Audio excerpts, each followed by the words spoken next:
हो। ध्रुव ने bill desk पर जाकर कहा। मुझे लगता है कार्तिक ने अभी तक अपना बिल पे नहीं किया है। ध्रुव ने कार्तिक का बिल निकलवाया और कैशियर को बिल देकर कार्तिक के पास भेजा। बिल देखकर कार्तिक गुस्से में बोला, केवल 60,000 रुपए। इतना कहकर कार्तिक ने अपना क्रेडिट कार्ड निकालकर कैशियर की तरफ फेंकते हुए कहा, इससे ले लो। कैशियर ने अपनी मशीन में कार्ड स्वाइप किया और थोड़ा मुंह बनाकर कार्तिक की तरफ देखते हुए कहा, सॉरी सर, आपके कार्ड में पैसे नहीं है। ये नामुमकिन है। कार्तिक ने जैस्मिन के ऊपर 30 लाख रुपए से ज्यादा खर्च कर दिए थे। कैशियर ने फिर से चेक किया तो पता चला कि कार्ड को फ्रीज कर दिया गया है, पर कार्तिक को इससे कोई फर्क नहीं पड़ रहा था क्योंकि उसके पास कई बैंक्स के कार्ड्स थे, पर लगभग सभी कार्ड्स को ट्राई करने के बाद भी वो किसी भी कार्ड से पेमेंट नहीं कर पा रहा था। आखिर क्या परेशानी है? ये नामुमकिन है।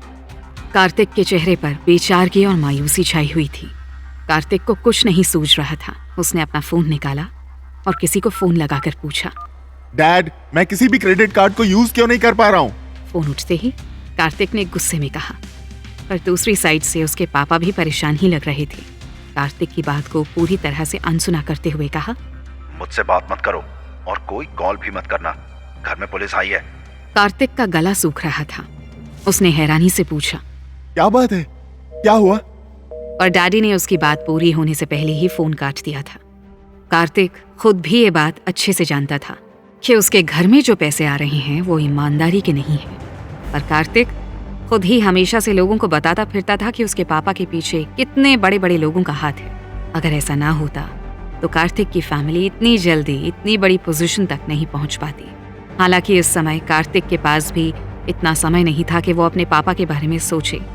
इस समय वो गैलेक्सी बार के बिल डेस्क पर खड़ा था और उसका कोई भी कार्ड काम नहीं कर रहा था, और अगर उसने बिल पे नहीं किया तो वो बार से बाहर नहीं निकल सकता था। कार्तिक ने अपने दोस्तों की तरफ देखकर पूछा, क्या तुम लोग मुझे कुछ पैसे दे सकते हो? मैं कल तक तुम लोगों को दे दूंगा। अभी रुको जरा। कार्तिक अपने दोस्तों से पैसे उधार देकर अभी निकलने ही वाला था कि पीछे से ध्रुव ने आवाज लगाकर उसे फिर से रोक लिया। अब क्या है? ध्रुव ने हंसते हुए कहा, अभी तुमने मेरे सामने एक बोतल तोड़ी है। सही कहें तो बार की सारी बोतलें मैंने खरीद ली थी, पर तुमने उसे तोड़ दिया। क्योंकि तुमने इसे तोड़ा है तो तुम ही इसके पैसे भर दो।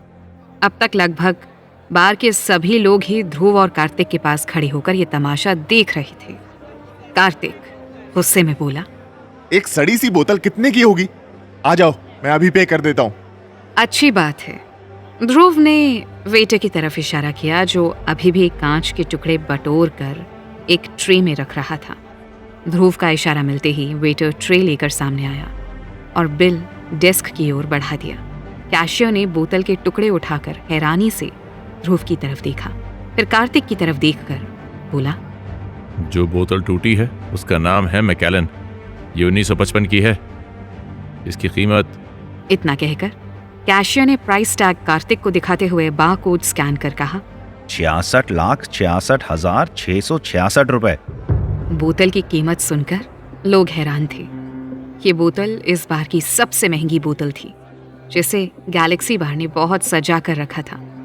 हैरत की बात यह थी कि ये बोतल कार्तिक के ठीक सामने की बोतल में लावारिस किसने रख दी थी। शायद यही कारण था कि कैशियर ने बोतल को देखने के बाद पहले ध्रुव की तरफ देखा, फिर कार्तिक की तरफ।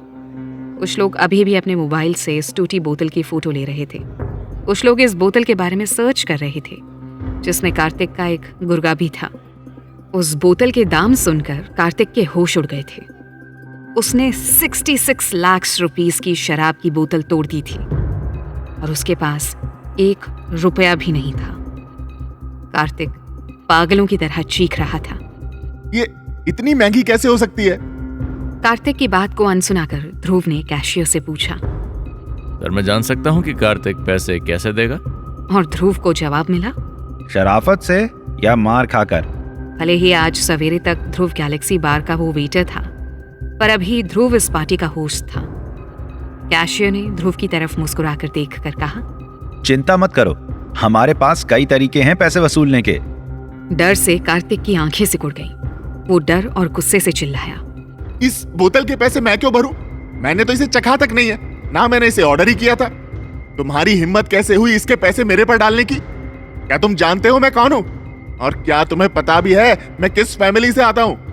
अब तक बार में खड़े बाउंसर भी आ चुके थे। मैं नहीं जानता तुम कौन हो और तुम्हारे बाप कौन है। मैं बस इतना जानता हूं कि अगर तुमने इसके पैसे 2 दिन के अंदर नहीं भरे तो मैं तुम्हारी जिंदगी खराब कर दूंगा, समझ गए? इतना कहते ही बारकीपर ने एक घूंसा सीधे कार्तिक के चेहरे में जड़ दिया। क्या कार्तिक का फैमिली बैकग्राउंड पे काम नहीं आने वाला? क्या पुलिस अपने आप आई है या भेजी गई है? कैसे कर पाएगा कार्तिक इतनी बड़ी पेमेंट?